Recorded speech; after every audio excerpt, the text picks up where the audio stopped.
तुकाराम, अरे बरा आहेस ना?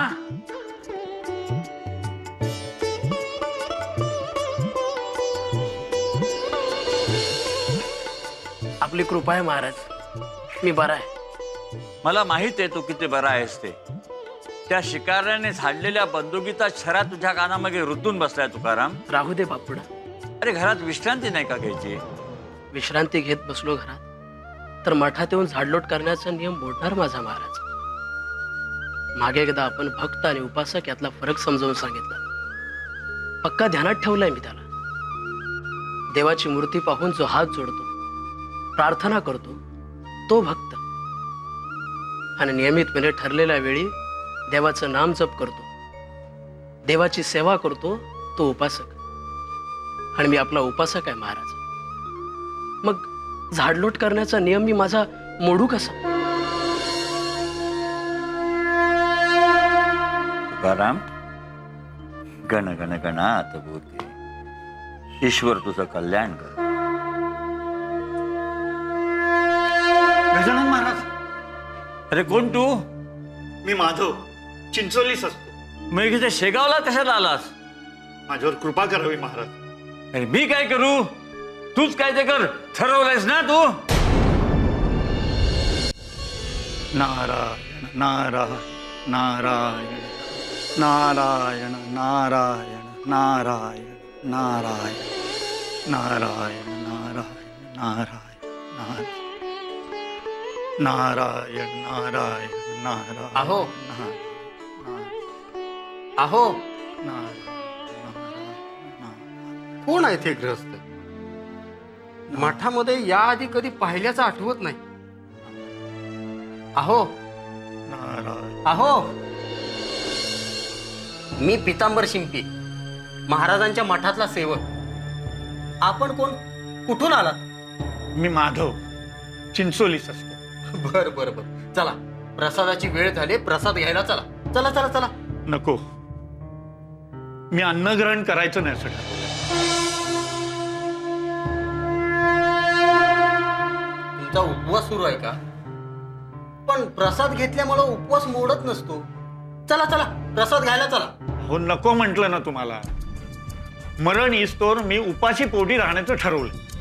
असं का? असंच आहे ते. तुम्हाला काय करायचं आहे त्याचं? तुम्ही जा बघू तुमच्या कामाला. पितांबर, इथे काय करतोयस? प्रसादाचं वाटप नाही का करायचं? चल. तिकडं माणसं आहे. मठामधलं प्रसादाचं कोण राहिलं तर नाही ना, हे बघायला म्हणून मी इथं आलो. तर हे सद्ग्रस्त इथं बसलेले, प्रसाद ग्रहण करणार नाही, आमरण उपोषण करणार आहे असं म्हणतायत ते. हा,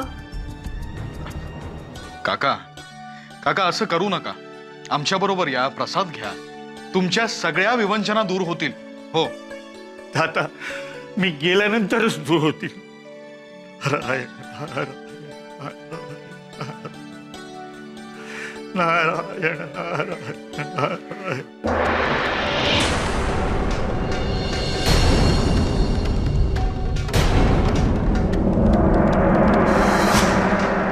गण गण गणात बोलते, गण गण गणात बोलते. गजानन महाराज, अरे काय करतोयस माधवा? अजून प्रसाद ग्रहण केला नाही. प्रसादाला नाही म्हणू नये. प्रसाद म्हणजे अन्न. मला देह त्यागाचा आहे, म्हणून अन्नग्रहण करणार नाही असं मी ठरवलंय. देहत्याग करायला तू कोणी संत पुरुष नाहीस माधव. ऋषीमुनी, साधू संत ईश्वर इच्छेने अवतार घेतात. अवतार कार्य संपलं की ईश्वरी इच्छेनेच देहत्याग करतात. तुला तसा अधिकार नाही, कारण तू एक साधारण माणूस आहेस. महाराज, या जगात माझं कोणी नाहीये. माझी बायको आणि मुलंही मला सोडून गेले. पण मी आता एकटा कोणासाठी जगू? काय करू? विरक्तीची भावना माझ्या मनात घर करू नये. महाराज, महाराज, मला माझ्या बायको मुलांकडे पाठवा. मला जगायचं नाहीये. माया प्रपंचात गुंतून तू भलतीच मागणी करतोयस माधव. आजवर प्रपंच केलास तो केवळ आसक्तीने, केवळ सुखाची अपेक्षा ठेवून. परंतु प्रपंच हा ऊन सावलीसारखा आहे हे तू विसरलास. प्रपंचात जसं सुख आहे तसं दुःख देखील आहे. तुझी बायको मुलं तुला सोडून गेली.